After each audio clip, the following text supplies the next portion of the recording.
আউযুবিল্লাহি মিনাশ শাইতানির রাজিম বিসমিল্লাহির রহমানির রহিম। কোরআনের মাধ্যমে এবং জিকিরের মাধ্যমে যে তদবির করা হয় সেই তদবিরের বিনিময়ে নেওয়া পারিশ্রমিক নেওয়া জায়েজ হওয়ার ব্যাপারে আলোচনা। মুসলিম শরীফের সরা, মুসলিম সানির সরা, ওখানে আছে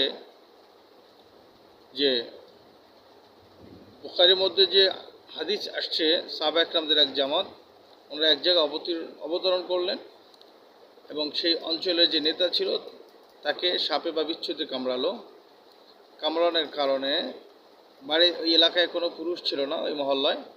তখন সাহাবা একরামদের সেই জামাতের কাছে একজন মেয়ে এসে বলল যে আমাদের সর্দারকে সাপে দংশন করেছে বা বিচ্ছুতে দংশন করেছে, এখানে বিষ নামানোর মতো কেউ আছে কিনা। তখন আবু